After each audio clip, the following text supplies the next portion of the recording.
Right, so here we are again. We're back at RAF Shawbury, and I'm, for the first time, I'm checking this out. This AnyLink. Now I've had to put the Mark I version on because the Mark II version I had, there's a fault with it, and I'll try and get past that if I can. So I'm using today my Fly Zone Bucket DR1. I put a bigger battery on, and to make the CG correct, I velcroed it further forward on there, and I'm just about to go and take off with it now. Everything seems to be working. Hang on. There you go, motor's working.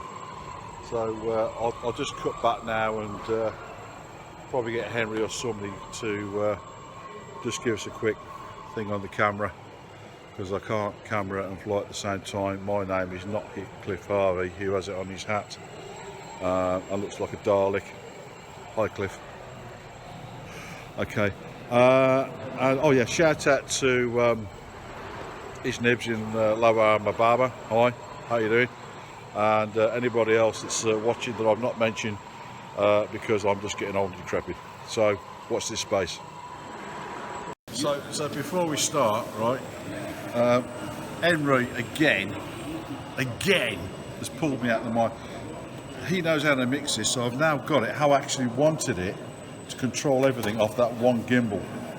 Alright, so thank you, Henry. Alright, so here we go. So let's see, let's take the glasses off. Here we go. See what happens.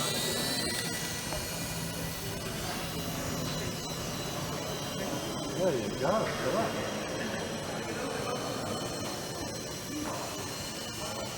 That is quick. Slow it down a bit.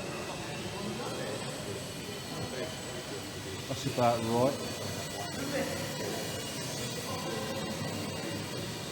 You see, you can't call yourself the Baron and not have a DR1, can you, really? You know what I mean? Well, that flies great. I'm really happy with that. We'll do some more filming, I think, of this flying around, and we'll have a look at other things. So I'll bring that into land, so we know it flies. Okay? Yep. There we go. Look at that result. Get yourself one of them.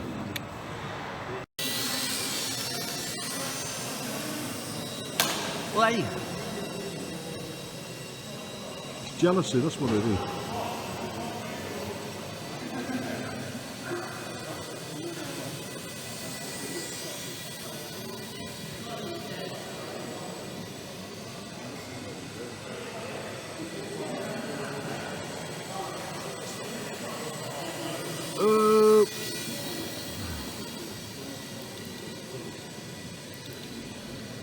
Good moves.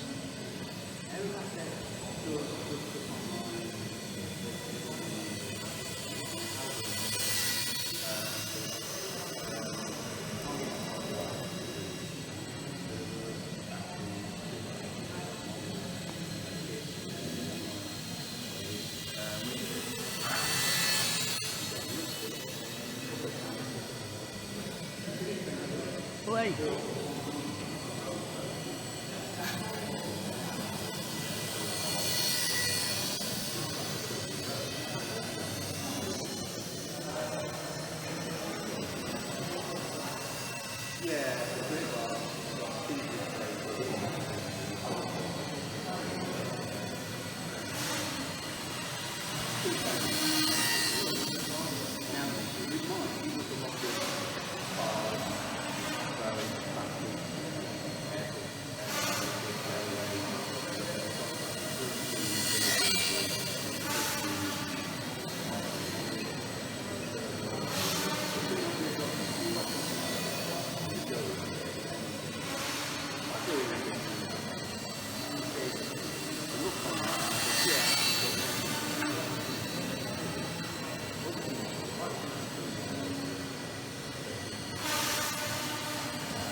Bring it to land for you.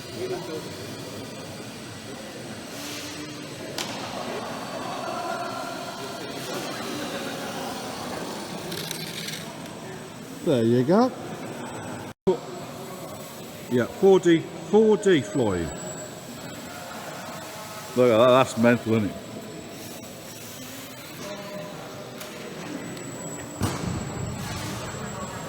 Look at that.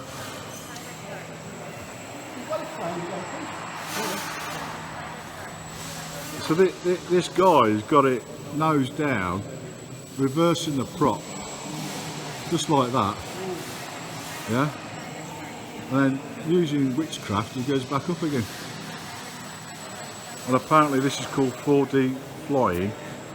And what's that receiver you're using? An F what? No, it's a T-motor setup. So T-motor setup. The ESC what reverses the motor.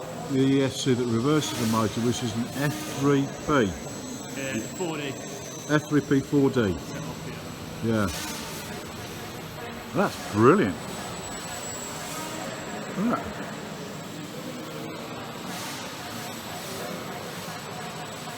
Really impressed with that. That's what happened. I'm glad I'm not the only one. Thanks for that. So, there you go, ladies and gents.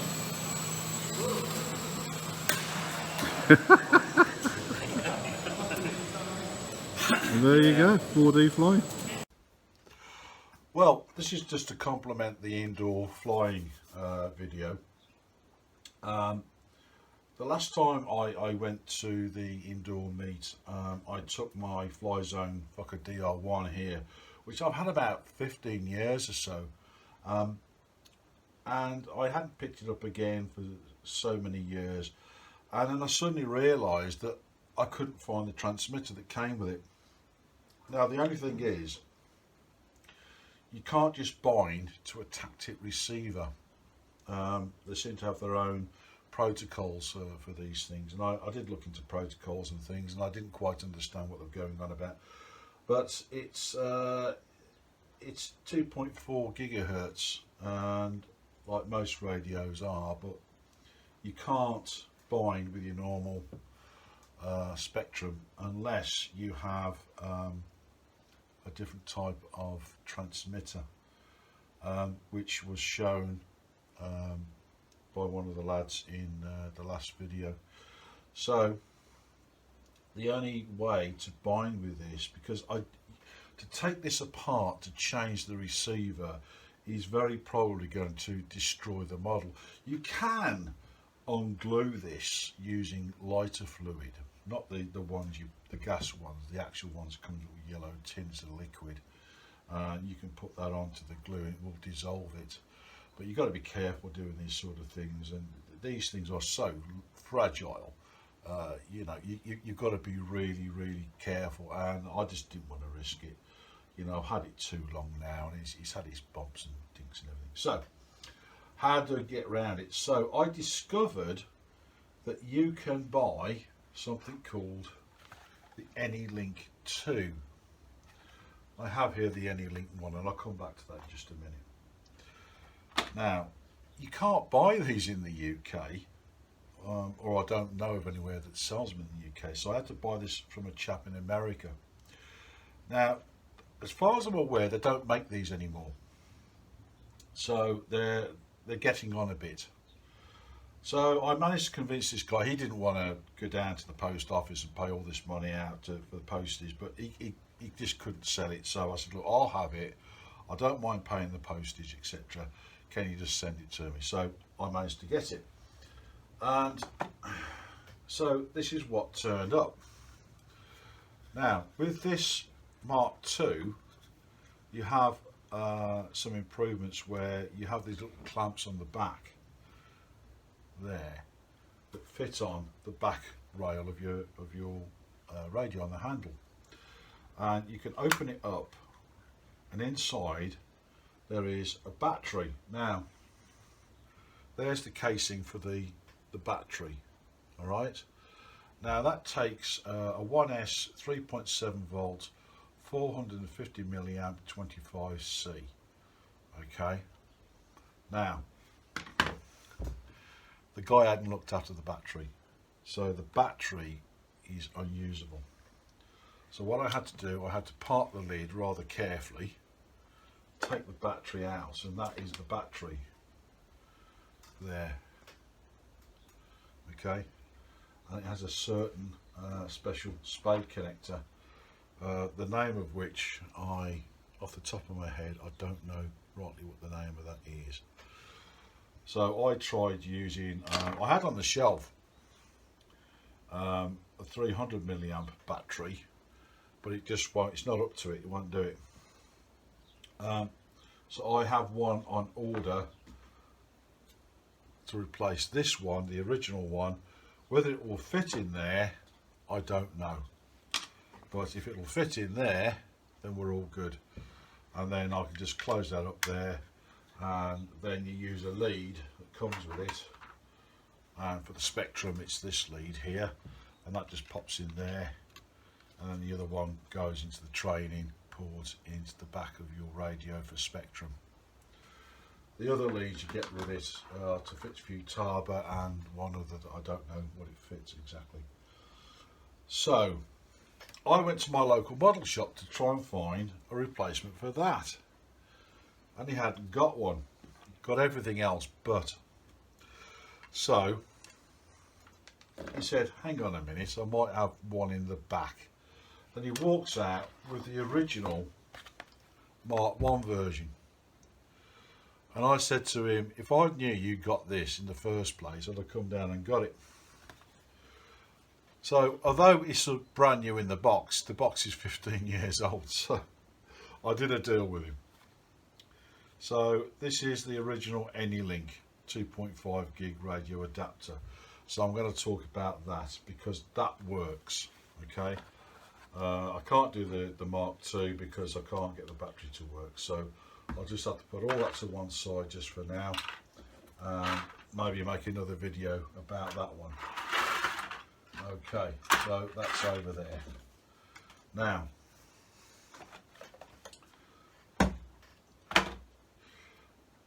this is my fucker DR1, which I just put here for now. Now, at this juncture, I have to thank Tim the Plane Man. Now, I will put the link at the bottom here. I'd like you to go and visit Tim the Plane Man. He's a computer scientist, to my knowledge, born in Australia and now lives in Canada, and has rather a strange Canadian accent. But this guy's a bloody nice guy, and I've done an interview with him, and you'll find that in one of the hangar chats there. And he dives deeply into drones and aircraft that you can program to basically almost fly itself. So if you're into that, please go and check out Tim the Plane Man. He sent me these from Canada. Okay, and these are the correct leads to go with the AnyLink. So if you've got the original AnyLink and you haven't got the correct lead, it's a TACM0002. Okay, that's the lead you want for a Spektrum. So let's get the show on the road. This is what you get. Okay, so there's your transmitter. Now what you don't do is you don't turn your transmitter on. Just don't do it. Okay, it's all through this. You don't need the use of your aerial on there, so you know, you just leave the transmitter switched off. It's all through this. Now you get some stickers that come with it, with like a Velcro attachment to it, so you can put that onto there and it will stay in place. Now I haven't put that on just yet because I've got other things to do. So what you do is, the one lead will go into the trainer port and you'll hear it beep 3 times. Then this lead goes into the power socket and you'll hear it beep it twice again. That means everything's all up and running, and you'll see a little green LED there. So that's now transmitting. Okay, you take your fucker DR1. Now I've seen 1 or 2 people using this kit and they're all using a fucker DR1. It's just coincidental. It's not by design, I can assure you. So I'll take one of the 1-cell LiPo batteries and connect it up. Okay, making sure you get the polarity right, because it ain't going to run well if you don't. Now I'll just leave that dangling there because we're not going to go flying. Now, the only thing is with this is that in this setup, if it was me personally, I would put elevator and rudder on the one stick. You can't do that with this. With this, you only have the elevator on your right hand. This is a mode 2, by the way, this radio. And your throttle and the rudder is on the left hand stick. And hopefully the throttle will kick in. I've had a bit of problem with the throttle kicking in on this event, but maybe if I try it again, unplug it and plug it back in,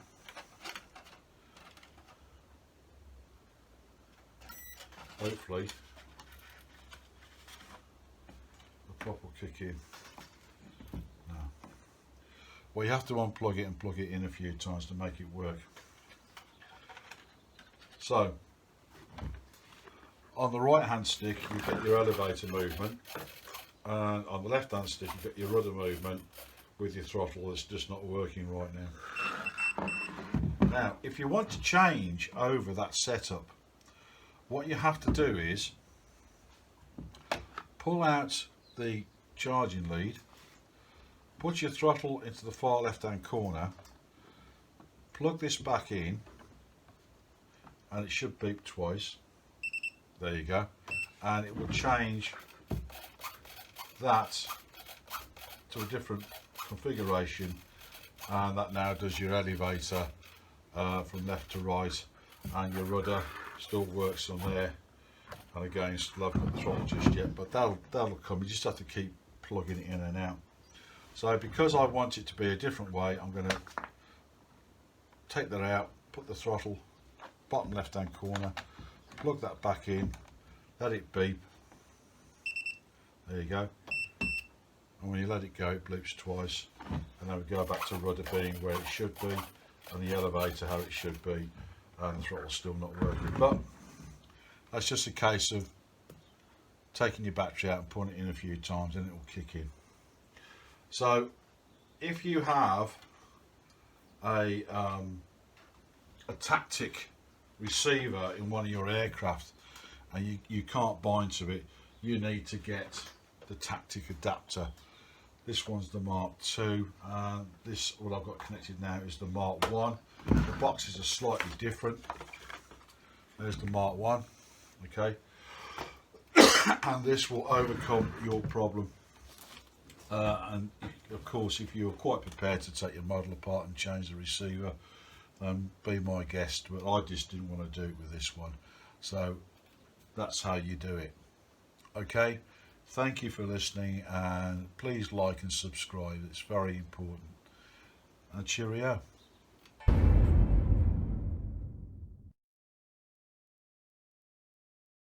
That's what I do. I shall endeavour to enunciate. Oh, enunciate, that's good. How have you been, Elvis? You okay? I've been splendid, my friend. I've been splendid. I've been very busy, which is good. It's involved a lot of peanut butter. There's a buzz around Twitter and everywhere else that Elvis is back in the building. Peter Mitchell from Western Supermare's got a question for you, Elvis, and I know you can answer anything. Is this you, Peter? Yes, hello there. Hello. Elvis is listening. Oh, could I ask Elvis then, how big does a hole in the road have to be before it is considered to be a pothole? I can tell this has been troubling you, Peter. This has been much on your mind, hasn't it? You've been losing sleep over this one. As it happens, there is no statutory minimum size for a pothole. If it's a hole in the road, you may consider it a pothole. There is, would you believe, a Pothole Primer, a public administrator's guide to understanding and managing the pothole problem. There's an official guide, a manual as to how to manage the pothole issue, and it makes no specifications as regard to size. So if you consider it a pothole, Peter, then you may term it a pothole. So basically what Elvis is saying, Peter, it's up to you. If you say it's a pothole, it's a pothole. Hey, I'll tell the council then. There's lots of them. Tell them Elvis told you. Oh, well. Thank you very much for being on. Phil may have started something. All right, yeah, why not? Yeah. Civil disappearance in Western Supermare.